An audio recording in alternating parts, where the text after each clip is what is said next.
जीवन का एक हृदय विदारक दृश्य, जिसमें रानी तारामती का त्याग झलक रहा है। रानी तारामती भारतीय संस्कृति की उस आदर्श नारी का प्रतीक है जो पति के साथ हर परिस्थिति में खड़ी है।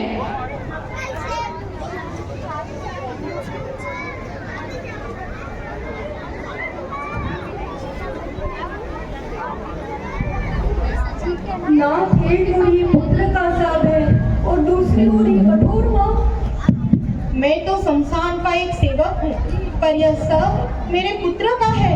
यदि आज मैं ही नियम तोड़ दूँ, तो सत्य और धर्म की मर्यादा भंग होगी।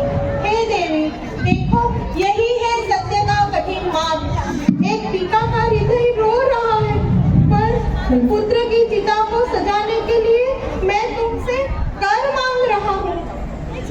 नाथ, मेरे पास ये वस्तु के सिवा और कुछ भी नहीं है देने के लिए। हे देवी, आंसुओं से सत्य नहीं डगमगाता। जो धर्म के सिंहासन पर बैठा है, वह मोह के आगे नहीं झुक सकता।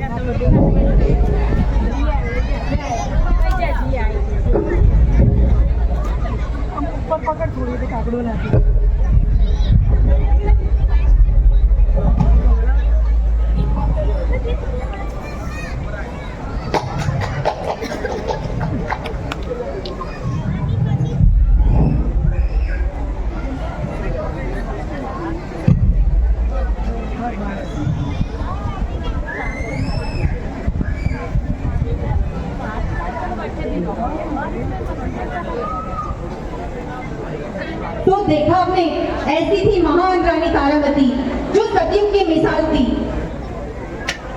अब हम नजर डालते हैं त्रेता युग की ओर, जहां लक्ष्मण और उर्मिला के जीवन का एक हृदय स्पर्शी प्रसंग चल रहा है।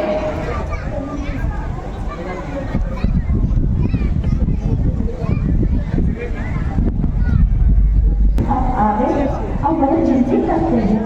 हाँ उर्मिला, आज जीवन का सबसे कठिन निर्णय तुम्हारे सामने रख रहा हूँ। प्रभु राम वनवास जा रहे हैं और मैं उन्हें अकेले कैसे जाने दूँ? क्या आपने भी उनके साथ जाने का निर्णय ले लिया है स्वामी? हाँ उर्मिला, पर यह केवल साथ चलने की बात नहीं है।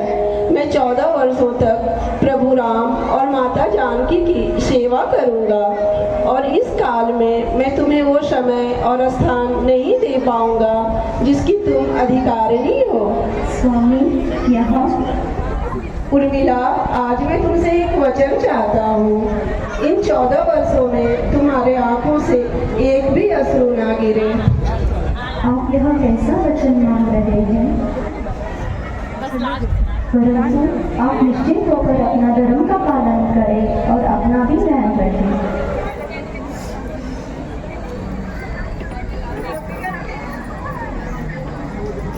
पर निशब्द था।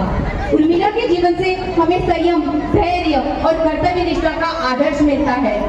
चलो अब चलते हैं द्वापर युग में।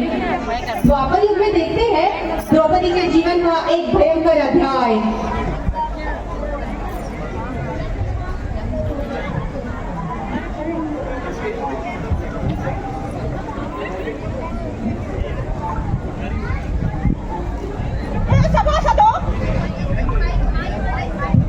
मुझे इस सभा में घसीट कर लाया गया जैसे मैं कोई दासी हूँ।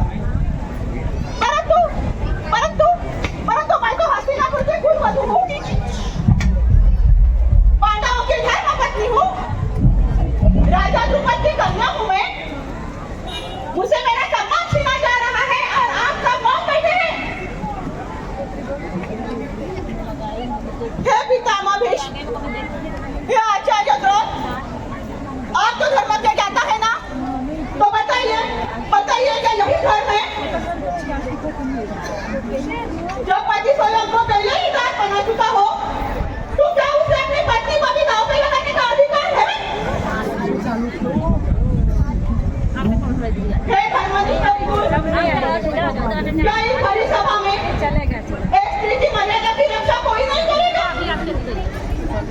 क्या मैं कोई वस्तु हूँ?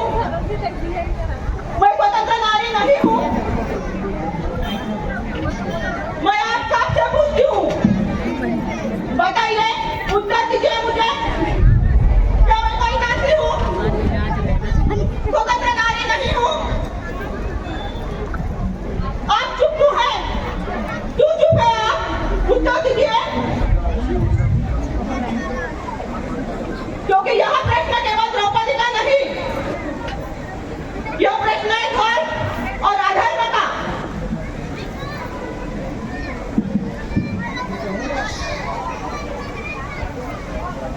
और अपमान के विरुद्ध आवाज उठाकर स्त्री शक्ति और स्त्री सम्मान का प्रतीक स्थापित किया।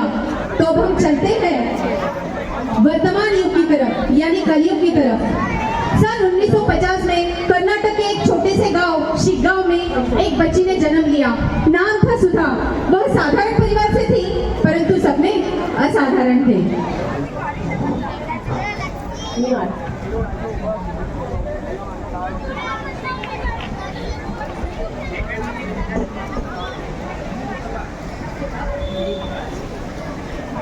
अच्छे नंबर आए हैं, हमेशा प्रथम आती।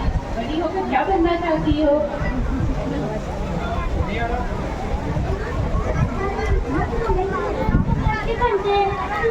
बन सकती हो? नहीं, अगर लड़के बन सकते हैं तो लड़कियां क्यों नहीं? बिल्कुल सही, सुधा भी इंजीनियर बन सकती है। तुम ऐसे ही सच्ची लगन और अच्छी मेहनत से पढ़ाई करोगी तो जरूर इंजीनियर बनोगी। तुम भी अच्छी पढ़ाई करोगे तो दे सकते। इंजीनियरिंग की पढ़ाई में प्रथम स्थान प्राप्त किया। वह अपनी कॉलेज की पहली महिला इंजीनियर छात्रा बनी।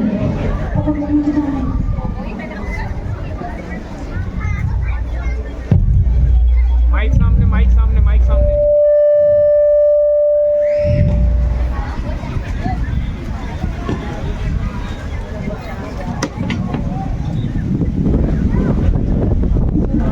तुम पहली लड़की हो जो यहाँ बताती हो टॉपर बनी। हमें तुम पर गर्व है। धन्यवाद सर, मैं साबित करूंगी कि लड़कियां भी बड़े बड़े सपने पूरे कर सकती हैं। वेरी गुड बेटा।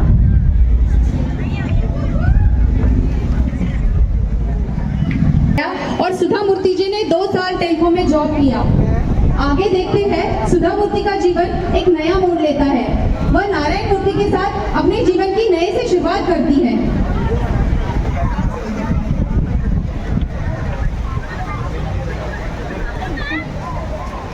सुधा, जो भी पेंटिंग लिस्ट है तुमने सारे पे कर दिए? हाँ, मैंने सारे पेंटिंग लिस्ट भर दिए, फिर भी आप परेशान दिख रहे हो। हाँ सुधा, मैं थोड़ा परेशान हूँ। अपनी एक कंपनी खोलना चाहता हूँ, बट फिलहाल में हमारे पास कुछ भी नहीं है। आप परेशान मत होना, जो बड़े सपने देखते हैं वो हिम्मत नहीं हारते, और मैं आपके साथ हूँ। ऐसे ही तुम हमेशा मेरा साथ देना तो हमारे लिए कुछ भी मुश्किल नहीं है। इस विश्वास से इंफोसिस की नींव रखी गई। सुधा मूर्ति जी समाज सेविका बनी, लेखिका बनी और लाखों जिंदगियों को छुआ।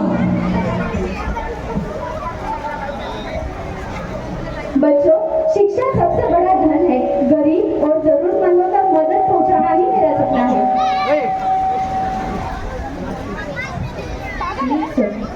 साधारण व्यक्ति भी असाधारण कार्य कर सकता है, दृढ़ संकल्प से, परिश्रम से और मेहनत से।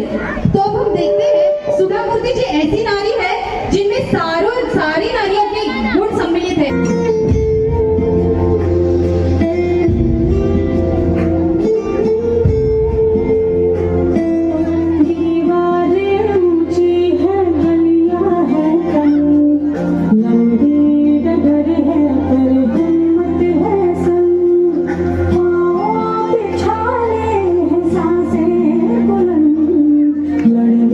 चली हूँ आजादी की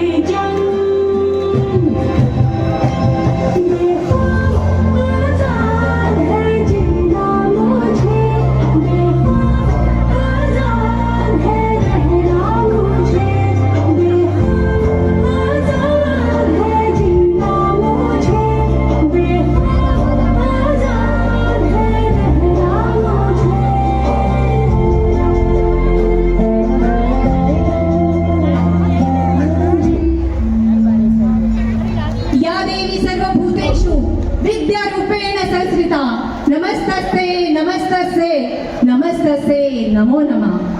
प्राचीन युगों में स्त्रियों को अपने घर तक ही सीमित रखा जाता था, लेकिन आज के युग में स्त्री हर जगह आगे है।